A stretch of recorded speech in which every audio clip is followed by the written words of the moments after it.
coming up. I hope I'll please you and be a very good mayor. Thank you. She was a daughter of Chicago's Democratic political machine. Jane was tough in essentially an all-male domain. You had to be tough. She bucked the system and won. So help me God. Congratulations, Mayor Byrne. It was horror that this woman was going to assume the desk of Mayor Daley. Not possible. The first woman to lead a major American city, that's a remarkable accomplishment. She promised to fight for one Chicago, to fight anyone who stood in her way. I think your questions are both insulting and stupid. Excuse me. She did have something to prove. Until those who brought her to power found a new hero. Black folks felt that they had elected this woman, and she was totally turning her back on them. And as quickly as she took power, she was gone. That's it. How's that? Jane Byrne, next on Chicago Stories.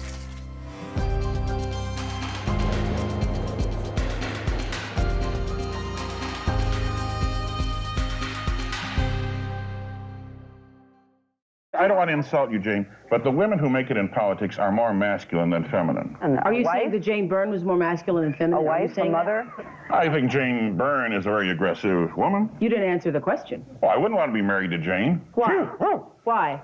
Because she's pushy. All right, women who succeed in politics are pushy, they're aggressive. So are men. Yeah. Well, so are men. It's a man's game. Politics was defined by the Greeks as the highest calling. And politics and good politicians serve humanity. And it's for both sexes and who can do the best job for humanity. She was mayor, 40 years ago? Think about that. They say I'm abrasive, I'm tough, I fight with people. Well, they're right. Think what that meant at that day and age, to have a woman doing any of these things and accomplishing all these things. So many people didn't believe it could be done. She was not afraid of anybody or anything, and she made sure that they knew she wasn't. I believed in the Kennedy philosophy, which said in government you must compromise. You don't compromise your integrity, you don't compromise your morality, and you don't compromise anything that would affect the city of Chicago, ever. We stand today on the edge of a new frontier, the frontier of the 1960s. In 1960, a charming young senator from Massachusetts lit up the country with his presidential campaign. You could believe in something. This whole dynamism of John Kennedy and how he inspired the young people of the country, it was amazing. I was working for the campaign, and I had to go back to college. I said to Mother, I want to keep the job open. And she said, tell them Janie's going to take your place. Janie was Carol's older sister, Jane. Her life had just been turned upside down. Jane's husband, Bill, a pilot in the Marines, had been killed. It's not that it turned her life upside down, it's that it pulled the floor out. She would have just, been a lawyer's wife, probably on the North Shore. She was devastated. It would take tough love to lift Jane Byrne from her grief and restore her sense of purpose. Mother turned to her and said, go down there and blow the stink off yourself. You need to get out of this house. Jane reluctantly took her sister's place as secretary-treasurer of the Chicago office for Kennedy's campaign. And it was like a fish to water. She loved it. And that's how that all started. In the center of Chicago, where we have been watching America's greatest political parade. Kennedy was coming to visit the headquarters. My mom wanted me to meet him, so she put me in a little white dress, and she pinned my dad's navy wings to my dress. He saw my wings and came straight over. With that, said, why don't we get a picture? I don't think I realized until fairly recently that if you look at the picture showing, the scene with everyone standing in this group of admiring men standing in the background is Richard J. Daley. Richard J. Daley was the mayor of Chicago, the powerful boss of its democratic political machine. I would be at events where I would see him, you know, and he was the mayor and I was this person, that's all. And then John Kennedy invited Kathy and me to sit in the president's box for the Army Air Force game. Daley was one box over. And again, he sees this woman with the kid sitting in the presidential box. 6 months later, there was something at Queen of All Saints. Daley comes by. So he comes over, says to my mother, "What do you do when you do?" You know, it's Daleyese, right? Mayor Daley was intrigued by the young Jane Byrne. She seemed to be in all the right places, with a who's who of powerful people. Later that week, Daley's secretary gave her a call. So I went there and I sat in his office and I felt very flattered. You know, here I am sitting in Mayor Daley's office. And he said, "Are you interested in government, politics?" And I said, "I might be, yes." Daley built an extraordinary political organization that was cobbled together by patronage and spoils. Each ward had an allotment of jobs. Those city workers were faithful foot soldiers for the democratic organization. And then the next thing he said is, people call it a machine, you know, and it's no more a machine than General Motors is a machine. Why, they have a structure and an organization, and that's what we have. People on the ground administered to your problems. Somebody told me you need garbage cans, is that right? Yeah. I'll get them for you. And in exchange, once a year or twice a year, you'd give them your vote. I'll be looking for them. I'll be there. Okay. If a community didn't vote for a mayor or his people, the aldermen in that community wouldn't get really good city services. It wasn't built on fairness, it was built on loyalty. He said, "I just wondered, and if you wanted me to sort of look after you or something, I would be very happy to." Daley would help this promising young woman in need of a job. But first, he tested her allegiance. He said, "Are you against the machine?"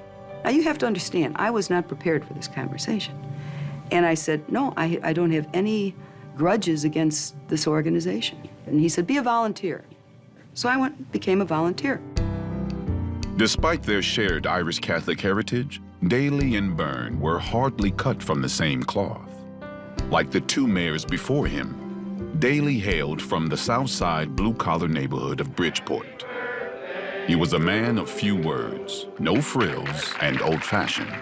Above all, I've been blessed by all you men giving me an opportunity, and women, to serve in this great city of Chicago. Jane Byrne, however, was young, stylish, and filled with the promise of Kennedy's America. She grew up in Saguenash on the north side. Her father was the vice president of Inland Steel. The strongest things in our family were faith, our country, and each other. That there was only one person who could stop us from being whatever we wanted to be, and that was ourselves. On Daley's suggestion, Jane Byrne traveled throughout the wards as a Democratic Party volunteer. He didn't have to worry that she was going to undermine him. He knew he could trust her. She proved herself a reliable cog in Daley's machine, and he rewarded her with a job in the city's anti-poverty program, the Committee on Urban Opportunity.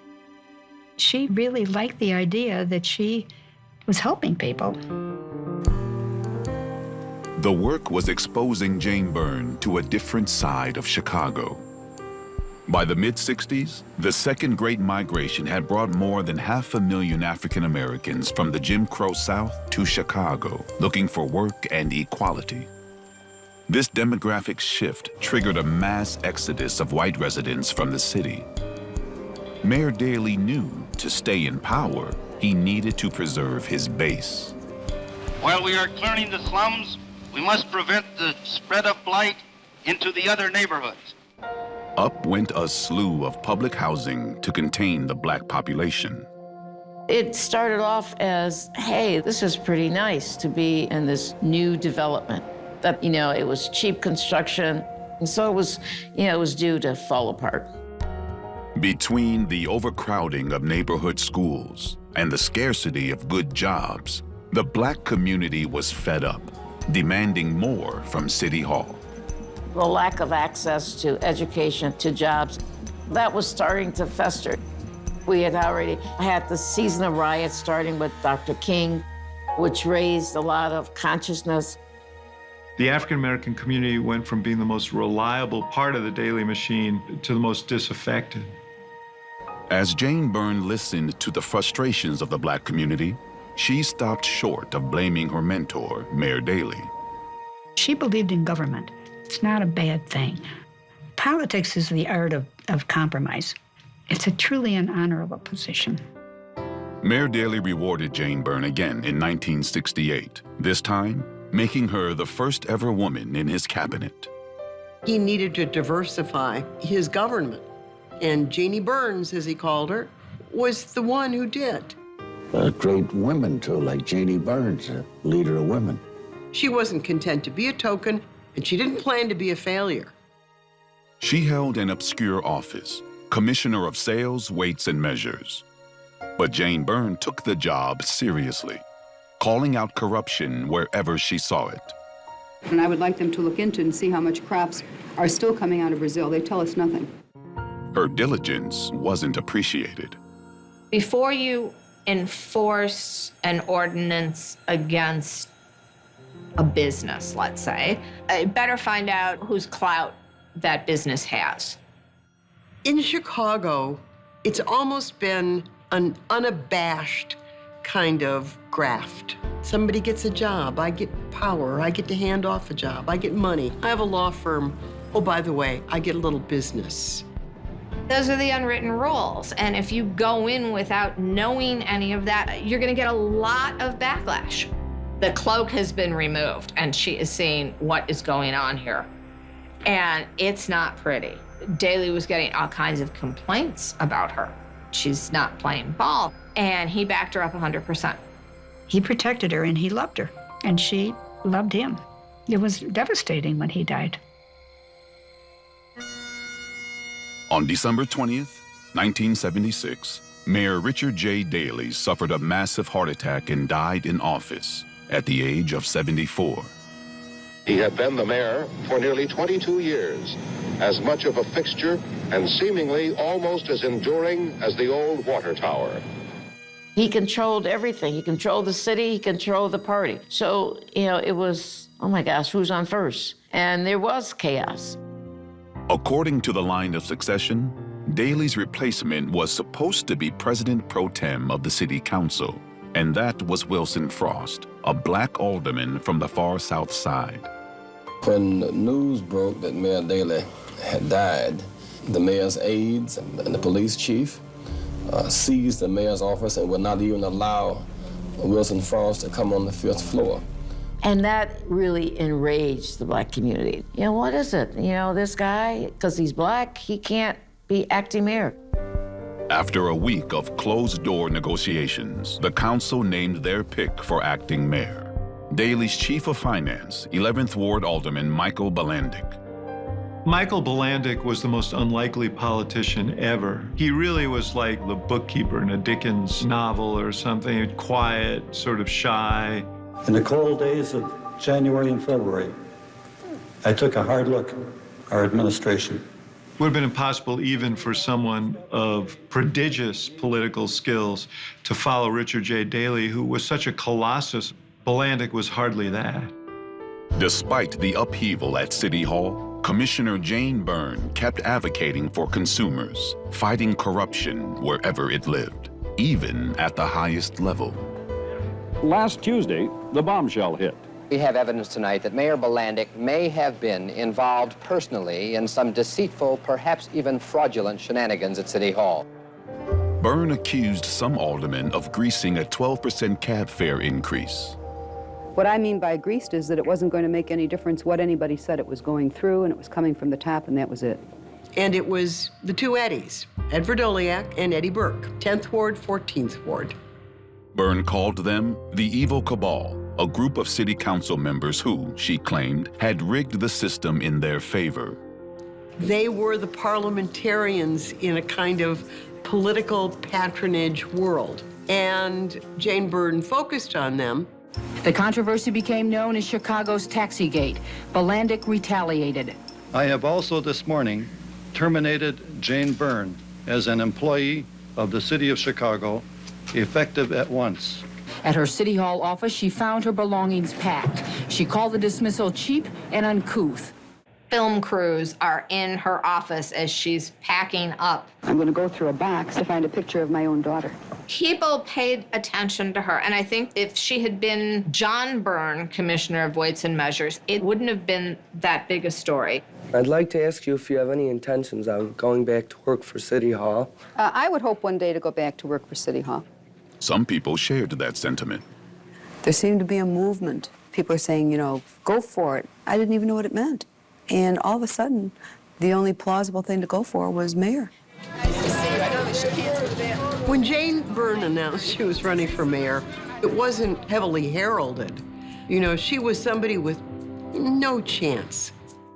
David Axelrod was a young reporter for the Chicago Tribune. Was paying my dues, and every election they would take me off of nights for a few weeks to cover a candidate, and it was almost always the candidate that they thought would lose. Jane Byrne was running for mayor. She was considered a hopeless underdog, and therefore I was assigned to her. Toward Christmas, my friends invited me to a holiday party, and to my surprise, they locked me in the kitchen with Jane Byrne. She sort of led me in, what do you think? You sure know a lot. Flattered the hell out of me, and I'm subject to flattery. She finally said, would you help me? And I said, yeah, okay. A well-regarded political strategist, Don Rose had guided many candidates to success. Don, who was an old lefty, had a very close relationship with the black community, understood the black community, was Dr. King's press secretary during his march in Chicago in 1966. This was like Don Rose's greatest dream, to topple the Democratic machine. The city still does not work for any kid in public school. It doesn't work for black people, by and large. It doesn't work for Latino people. It doesn't work for poor people.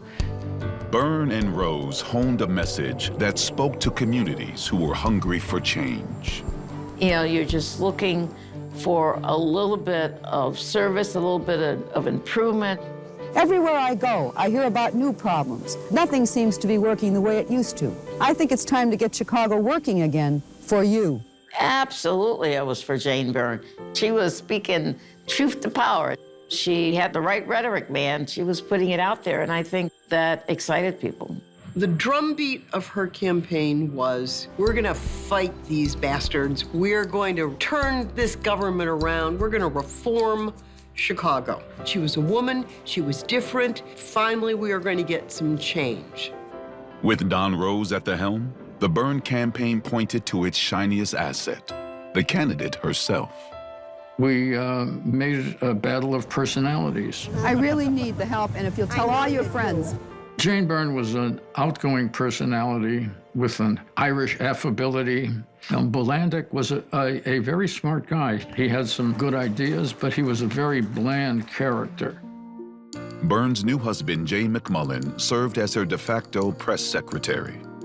He was a good sounding board. He had tons and tons of media contacts because he had been a reporter for City Hall for so long. He knew everybody. Jay was actually the voiceover in all of the commercials. If you wonder what kind of mayor Jane Byrne would make, here are the words of the late mayor, Richard J. Daley. We appointed Jane Byrne, who was one of the most capable women I met, co-chairman of the Democratic Party of the City of Chicago. Never used the word reformer, never used the word woman. As a member of Mayor Daley's cabinet, she learned how to make Chicago work. Jane Byrne can get this city working again. Don Rose tried to focus her message. And as that focus was being achieved, the snow began to fall. And it snowed, and it snowed, and it snowed. With cars undrivable and buses unreliable in the snow, L trains were packed. To keep things moving, Bolandic decided to run the trains express, leaving commuters, primarily in black neighborhoods, out in the cold. Standing on the platform and the trains are just going by like this, right? So what does that do? That makes you feel real good. People were angry. They felt neglected, and she became the messenger for them. Got my vote, I guarantee you that. The idea that, you know, this Joan of Arc character could overcome the machine, or Jane of Arc in this case, seemed implausible. But they wanted to make their voices heard, and they did. Primary election day turned out to be sunny and very clear. And I watched people charging into that polling place, excited to vote because they were going to vote for Jane Byrne. Not because they might have liked her, but because they couldn't stand Bolandic, they were mad about the snow, and they wanted something different. I did not think she was going to win. She gonna do it? Of course. Yeah. You excited? Yes. The whole family's been behind her 100%. I thought she might get more votes, but then I thought they would find the other votes. I mean, this is Chicago, they can find them. We're gonna do it. Yeah, we're gonna do it. But you gotta wait. We're 7,000 votes, but they're holding back, and you know what they can do at the last minute. Focus your attention. Somewhere around 3 o'clock, I get a call from Walter Jacobson, who said, "We got an exit poll and you're winning." And I said, "Come on."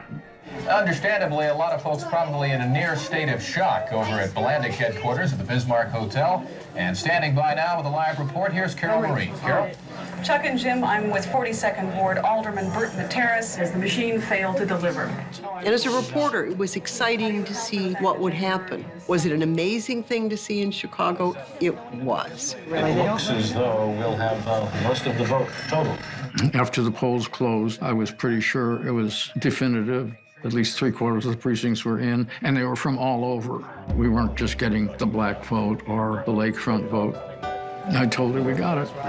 Anyway, she won. My poor father nearly had a heart attack.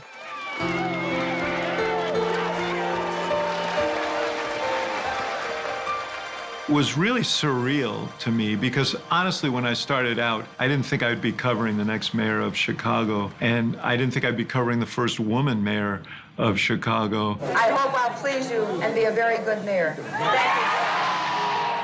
you. Jane Byrne had clinched the Democratic nomination by less than 20,000 votes, with more than 2/3 of the black wards going in her favor. It was all joy at Operation Push, a celebration of Jane Byrne's primary victory. The Reverend Jesse Jackson introduced the white lady who had caused so much happiness in the black community. Miss Jane Byrne. In Chicago, the Democratic nominee is usually a shoo-in to win the general election. As your mayor, I promise an end to the days of clout, and the people will have their city back. But doubts remained whether the city council would support the anti-machine Democratic candidate. Can you close ranks now with Jane Byrne? In politics, we select the candidate that we feel is the best able to serve in the office, and we support him. And that means you'll close ranks. I didn't say that. It was horror that this woman was going to assume the desk of Mayor Daley. Not possible. Do you think Mrs. Byrne is qualified to run the city? I'd rather not make any comment on that. In this room, there are funny feelings. Some of Kelly's workers have shown their dislike for Byrne, but they come through for her nonetheless, in the traditional way of the machine. Politicians adjust because they are survivors. Ed Verdoliak and Ed Burke didn't mind being called evil as long as they had access to the 5th floor office. On April 3rd, 1979, Chicagoans turned out for Election Day in record numbers, and more than 82% of them voted for Jane Byrne, making her the city's first female mayor. So help me God. Congratulations, Mayor Byrne. She lost only 2 out of some 3,000 precincts. That's overwhelming. Nobody had ever won that much, not even Mayor Daley. From Chicago, where there was a stunning election upset yesterday. She became a national story. She was the first woman mayor of a major city who beat the machine. Oh my God. The New York Times was suddenly really interested in Jane Byrne in Chicago. Jane, beat the machine day. Call politics by its... She was elected mayor of Chicago by an amazing 82% of the voters. Please welcome from Chicago, Mayor Jane Byrne.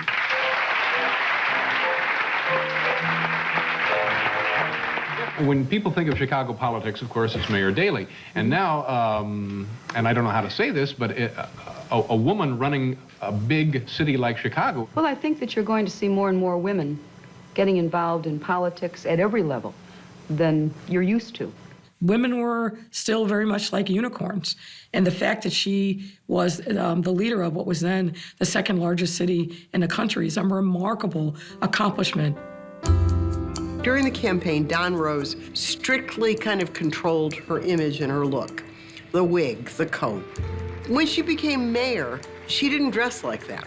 She didn't wear a wig anymore. They were kissing me up there. I've got lipstick all over my face. There was a part of Jane Byrne that very much liked being a woman who had great legs, good shoes, and some pretty fine taste in clothing.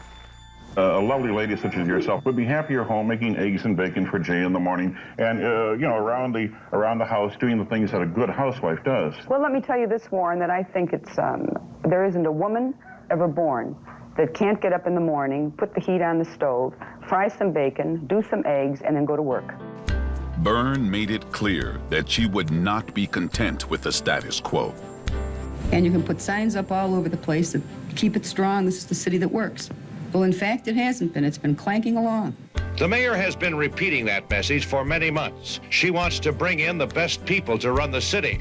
You had a lot of house cleaning to do, didn't you? Yes, I did. Some of the media, as well as the people, got so used to one mayor for 25 years that they never saw a cabinet change. Any holdovers from the previous administration who didn't cooperate with Mayor Byrne were fired. You want him out, though? Yes, I do want him out. You want I want him out. I'll tell you why I want him out, Glenn. I want him out because he's not with me. And I'm not going to be trying to run an administration with people working against me. The media called it Byrne's revolving door administration and named her Calamity Jane. They created an enormous amount of enemies. And so I would go in day after day and I said, love your enemies, hold them close to your bosom, but don't fire them, okay? This is, you know, just a disaster. Fire them. She's tough as nails. She's as tough as anybody in City Hall and tougher than most of them. Some of the toughest committeemen I know are afraid of her. As the first woman to lead a major city as a mayor, she did have something to prove. But even as city government got an infusion of fresh blood, Byrne relied on a small inner circle for advice. Mayor Byrne confirmed that she wanted to retain husband, Press Secretary Jay McMullen, as part of her City Hall family. And that is mind-boggling to a lot of us. Jay McMullen cast himself as the cool cat guy who could roll over and talk to the mayor. Do you get a chance when you have your pillow talk to do more than talk politics? What else is there to talk about, Cut? She is a capable executive who is a woman. You don't need your husband advising you. Look, he was a scoundrel. You know, he was a rogue. He was very much a link between Byrne and the people who she vilified. Jane Byrne attacked Verdoliak and Burke and then walked into City Hall and realized she needed people who knew how to get things done. What was in it for her was getting something done, not being obstructed at every turn. We begin tonight with the bright, fresh promise of her inaugural address and her subsequent troubles with the government in crisis. We had 80 inches of snow that requires tens of millions of dollars in expenditures and overtime, and these were liabilities that the city had to pay. But in the meantime, the city had an internal deficit of another $100 million that Jane Byrne had inherited. There's some things you're just not going to know until you're sitting in the seat. Good morning, everybody. No one wanted to bring in the bad news. I guess that was my job. You know, I'm the budget director. As a mayor, I would much rather know the problems are there than to have had them covered up. A Band-Aid government has got to go. She had press conferences every day as she was leaving her office. And then she, of course, blamed it on the patronage chief and the budget director, the evil cabal that was running the city. And then she said, don't worry, we'll solve it. We'll have a casino. Jane Byrne knew she needed to clean up the city's finances. And to do that, she needed allies. The power in the council were definitely lodged with Verdoliak as the floor leader and Ed Burke as the finance committee chairman. They ran the engine room. You can be the captain of the ship, but not if the engine room isn't running. Now, I want to get along. I keep saying I want to get along. And I want to work with that council, and we will work together. It was almost overnight. You know, she was no longer talking about the evil cabal, but she's talking about this wonderful working relationship she has with Eddie Verdoliak and Ed Burke. It's like, wait, wait a minute. What happened? The statement you made during your campaign was that you would do away with the evil cabal. I would like to know how come they're still here. How was she going to reconcile the reformed Jane Byrne with the machine control of the city? The first big test came in the winter of 1979, when the city transit workers went on strike, demanding a raise. We wouldn't be in this situation today if Mayor Daley was alive, I want to say that. Just like during the Blandic snow fiasco, many commuters were stranded. I've been out of work 2 days already because I haven't had a way. The transit strike ended after a few days, but an even bigger crisis was waiting in the wings. At the height of the holiday season, the city couldn't pay its public school teachers, and they too went on strike. We want every dime owed us. The mayor's response was largely just to shed the heat. This isn't, I didn't do it. It's not mine. I don't know what Never Never Land they all lived in, because to me, $600 million in shortfall money over the course of the past couple of years is certainly no way to run a school system. Only 3% of the city's 28,000 public school teachers were in their classrooms today. They haven't been paid in 3 weeks because the Board of Education is broke. Mayor Jane Byrne, a Democrat, had to turn to a Republican for help. Governor James Thompson. He did agree to an $875 million aid package with budget cuts. Parents almost broke up the meeting. After 10 days, teachers returned to school. With that crisis averted, yet another ignited. I refuse to play Russian roulette with the safety of Chicago citizens by granting firemen the right to strike. Contract negotiations with Chicago firefighters stalled, and they walked off the job. So we had to bring in scab laborers and promise them jobs if they came in. I mean, this was a labor war going on. She's playing Russian roulette with the people of this city. The Chicago firefighters' strike is over. It lasted 23 days, and it tested the strength of Mayor Jane Byrne. The job of a mayor is to resolve conflict and to deliver services. That sounds simple, but to resolve conflict takes a particular skill, a particular way of thinking about alliances and bargaining and compromise on every issue that comes across your desk. Throughout the labor unrest, Byrne's new allies in city council stood by her side. And if you want to look to blame somebody, let's all look at each other, because we're all to blame. I found that more and more that I was not being brought in on discussions of things, so I finally said, well, that's it. I quit, sent a letter of resignation. 15 minutes later, it was on the newscast that she had fired me.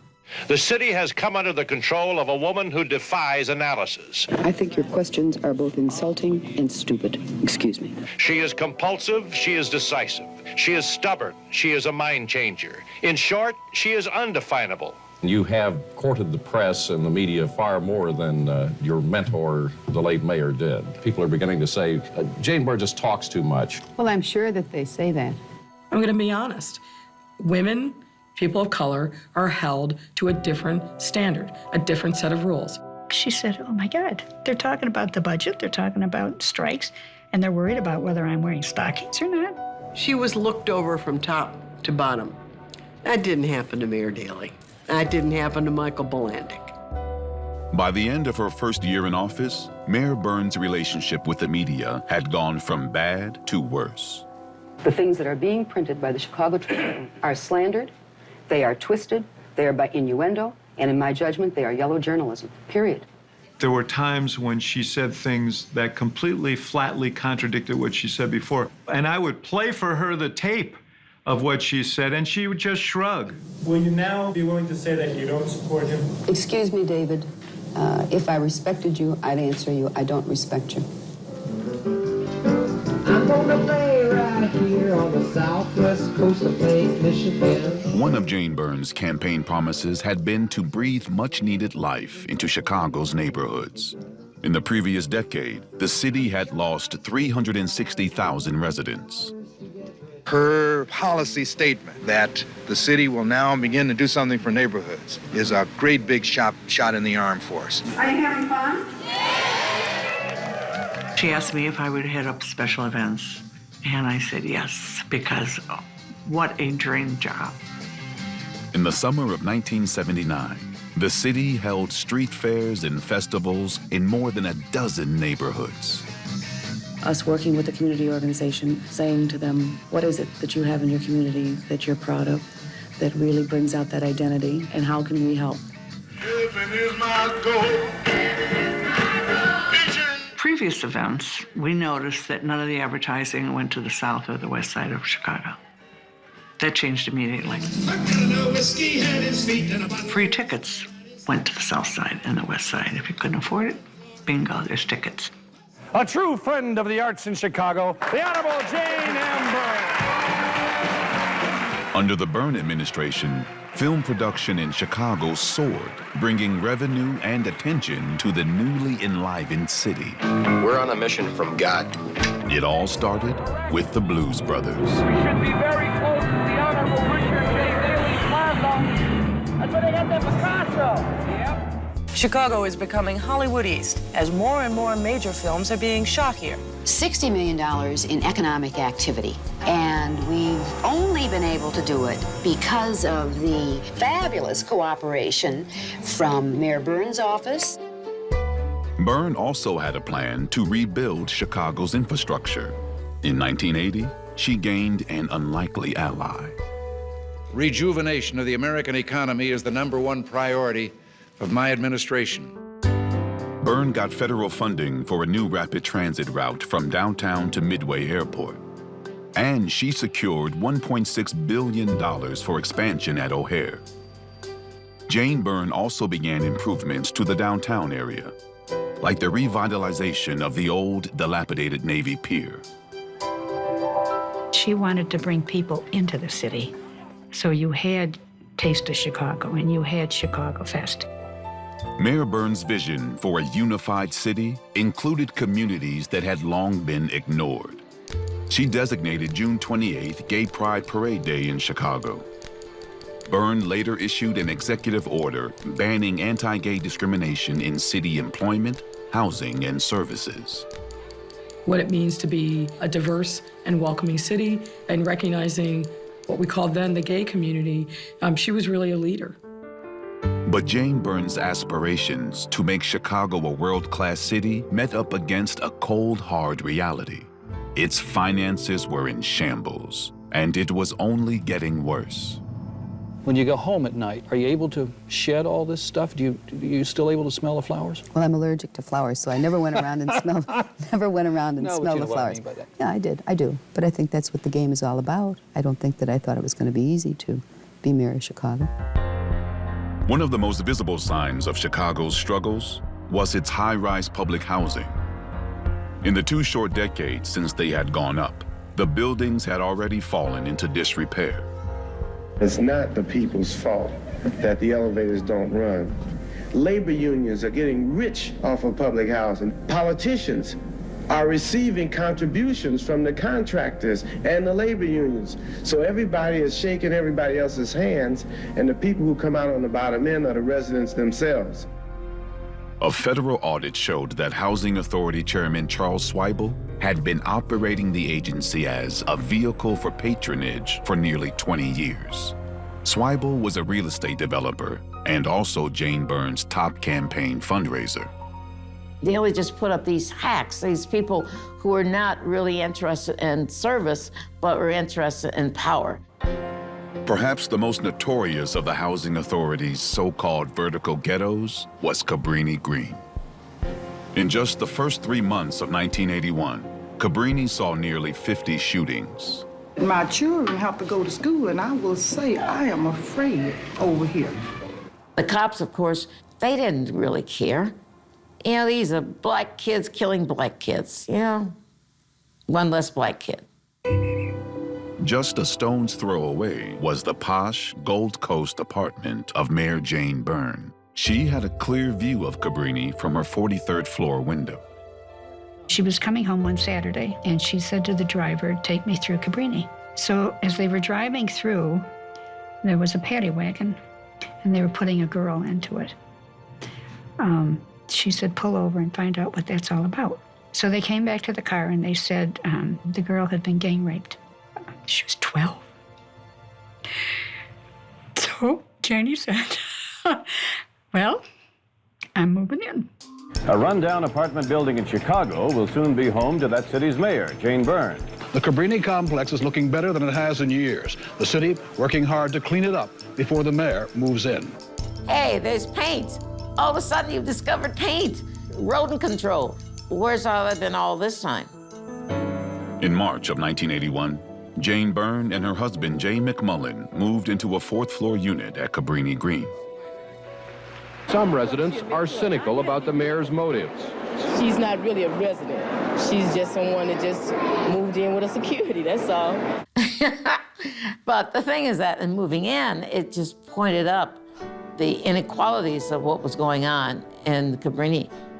The 2nd grade teacher of the local public school had the children write letters to her.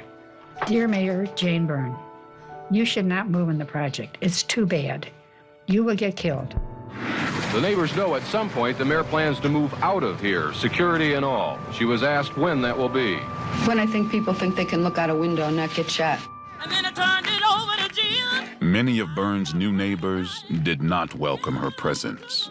When the mayor held an Easter celebration for the community, people came out to vent their frustrations. The question now is whether the presence of a mayor can overcome the presence of poverty and the presence of random violence. During the mayor's time at Cabrini, elevators were fixed, trash pickup resumed, and violent crime subsided, even if just for a few weeks. What it did was to say things could be different, you know, if somebody cared. And they only cared when the mayor moves in. I think what she did was bold. Give her credit for bringing attention to a place that most people would rather look away from. But the move to Cabrini had strained her relationship with the Black community. Blacks gave you quite an overwhelming vote of confidence in the last election. And what have you done for them in return? For some reason, when we make Black appointments, they don't get the kind of publicity that a white appointment gets. And I'm sure that you people don't know all of the Blacks that we have brought into government. And yet, when Black leaders recommended candidates for key departments, Byrne went with her own picks. The appointments to education, appointments to the Chicago Housing Authority, again, you know, these are institutions that directly affect the Black community. What are you going to do? About what? You promised, you made all your promise about what you're going to do for the Blacks, and you never kept none of your promise you promised us. You can't just have words, right? You got to do some actions. Give us an intelligent, efficient, non-racist person. This is a big, complicated city, and running it is a tough job. I've made some mistakes, some big ones, but I've learned. Only halfway through her first term, Mayor Byrne announced her bid for re-election. Jane Byrne turned her back on us. Yeah, we have to have a Black candidate. And so then the question was, who is this person? As Black community leaders considered where to throw their support, a familiar name entered the race. After much deliberation, I have decided to be a candidate for mayor of Chicago. It was the son of Jane Byrne's political mentor. Daley is popular in the white working class neighborhoods, but Byrne is popular with a more influential group, the men of the machine. City of Chicago needs Jane Byrne. We will go out there and we will go out and campaign for the candidates that we endorse in every neighborhood of this city. People are worried about the future of Chicago because they have experienced the results of mismanagement. Rich Daley carried a sense of entitlement with him. This 5th floor is ours. And Jane Byrne knew that. Byrne decided that Daley would destroy her and she was going to destroy him first. In just the last 2 years, Richie Daley himself has raised a campaign fund of nearly $5 million, some of it from city contractors. Come on, Richie. As Byrne focused on Daley, the chorus of criticism from the black community grew louder. When Mayor Byrne appointed 3 whites to the Housing Authority Board, Reverend Jesse Jackson led a boycott of her beloved Chicago Fest. Apparently the mayor has caught a case of amnesia. She has forgotten who put her in office. The spirit of the use of the boycott as a weapon for liberation has been revived. There is still no word on a replacement on the main stage for Stevie Wonder. His cancellation gave Jackson's boycott its big start. When she was elected, she talked a great deal about one Chicago. Now the woman has inadvertently or advertently polarized the city. U.S. Congressman Harold Washington voiced the community's frustrations with the 2 choices on the ballot. If his name were anything other than Daley, his campaign would be a joke. Everything I've ever got in the world, I worked for it. Nobody gave me anything. So one of the people that kept coming up was this congressman from the 1st Congressional District, one Harold Washington. So it took a lot of convincing to get him to do it. How many of you are here today to register? Let me see your hands. An army of Washington supporters registered more than 150,000 voters in just a few short months. And so, okay, Harold, what are you going to do now? I hereby declare my candidacy for mayor. Harold Washington set his sights on Mayor Byrne.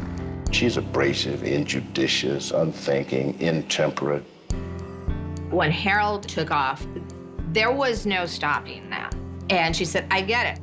I am not going to, get the black vote. You will get defeated. That was hard for her. Jane Byrne hired a New York-based media consultant who had worked with some of the biggest names in politics. When Sawyer arrives at Chicago City Hall, his polls show that Mayor Byrne is 20 points behind any of her likely opponents. And he gets to work fast. He brings a videotape camera into her office. She rehearses her speeches, her press conferences, and commercials. Let's remember that, November 2nd. Sawyer and his team muzzled Byrne's impulsive husband, Jay McMullen. McMullen has been exiled from City Hall, where his statements were often embarrassing to the mayor. And Byrne began projecting a new image, a serious, calm leader who grabbed Chicago's finances by the reins and got it working again. Sawyer tells her to wear more subdued colors because they look better on television. He coaches the mayor on how to handle reporters. Don't snap back, he says. Give shorter answers. Don't get involved in fights.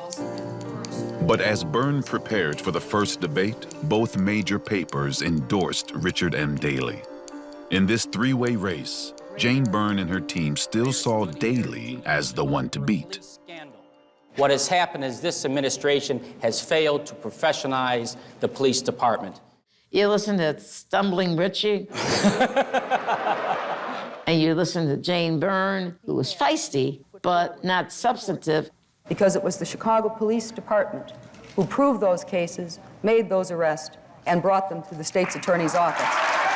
I submit to you very clearly, and I want no doubt about it. The day I walk into that office, Mr. Breezak will go. It was becoming clear that Byrne's biggest rival was not Richard M. Daley. My press secretary made an announcement that I was going strictly to the black community to shore up my vote. Hey, I need your help on Tuesday. Days before the primary, Mayor Byrne campaigned in the housing projects, including Cabrini-Green. Her visit seemed to only fan the flames of discontent. White folks gonna support white folks. Puerto Rican folks gonna support Puerto Rican folks. Black folks gonna support Harold Washington. It was violent what happened. To go to Cabrini-Green, I mean, everything from human excrement was thrown out the window at me. With Harold Washington in the race, it became a race about race. And in some awful way, anyone who was inclined to be a sexist, misogynist would say, oh, the woman just couldn't do it. There is no way anyone could have fixed what was wrong in 4 years. I feel very confident that we'll win. For Jay, there is a sense of relief. After being kept silent for 3 months, he's finally able to say what he thinks. And it's a good thing he couldn't say it before. I don't think you would have had a black ex-convict who devoted most of his adult life to avoiding income tax and cheating his clients and being disbarred twice would have ever thought of being a candidate. It is election day in the city of Chicago, and 81% of the voters will turn out, and that would be a record for municipal elections here in the city. Let's bring him on, folks. Let's bring him on. 37% of Chicagoans cast their ballots for Harold Washington. And the results are very clear. I want to take this opportunity to congratulate Congressman Harold Washington. He is the Democratic nominee. Thank you all. Bye-bye. Bye. Just 4 years after Jane Byrne challenged the machine and shattered the glass ceiling, Harold Washington made history, becoming Chicago's first black mayor. A new day for real. You know, Jane Byrne, we thought we were getting a new day, but we didn't. But with Harold Washington, it was a new day. You got it. She said he won. Let's move on. And if I can help, I will. She showed extraordinary durability to come back from that defeat. But Jane Byrne wasn't ready to leave public life behind. In the summer of 1985, she attempted to reclaim the office of mayor. And now I think the campaign that I've waited for will begin now. I thought it began 8 years ago when she made all those phony promises. With all the separatism, I always loved all of you. Thank you very much. Jane Byrne's message of love and unity only went so far with black voters. And again, Harold Washington secured the Democratic ticket, this time by merely 80,000 votes. She felt she had more work to do. She was committed to this city like no other. Byrne continued to run, first for Circuit Court Clerk in 1988, and later, she again took on Richard M. Daley for mayor. I am announcing my candidacy for the office of mayor of the city of Chicago. 3 decades after his father gave her a job in city politics. Byrne's campaign office on the north side is not the beehive of activity it was when she was mayor. Daley won by a landslide, and Jane Byrne soon began to fade from public view. She kind of vanished from the scene. For the rest of her life, she was kind of an apparition. The city made an announcement that they were dedicating rocks to notable woman Chicagoans. Jane Byrne did not get a rock. I told my mom how upset I was, and she said, I don't want a rock. Those look like tombstones. All politicians in Chicago have something named after them. It's part of the Chicago tradition. The public park surrounding the Chicago Water Tower will be renamed Jane M. Byrne Plaza. The water tower is a survivor, and my mother is a survivor. I thought it was proper. More than one something should be named for her. Tomorrow, the point in the city where the Kennedy, Eisenhower, and Dan Ryan come together will be renamed the Mayor Jane Byrne Interchange, fitting for the woman who campaigned for One Chicago. I didn't know the signs above the highways were going to be saying like 8 minutes to Jane Byrne, but I love it. Well, I thought it was kind of ironic that they would name the interchange that everybody hates after her, but so it goes, you know. History is written by the winners. Today, Chicago remembers Jane Byrne, the city's first and only woman to become mayor, died today at the age of 81. On November 14th, 2014, Jane Byrne died of health complications from a stroke. She loved every minute as mayor. She loved and knew this city and knew its people as no one ever has. You have to acknowledge that she was a historic figure. She was part of a period of rapid and significant change in the city. First woman mayor who gave way to the first black mayor. And that's part of history that nobody can take from her. But you said, what would you do differently? Probably, I didn't talk to the people enough.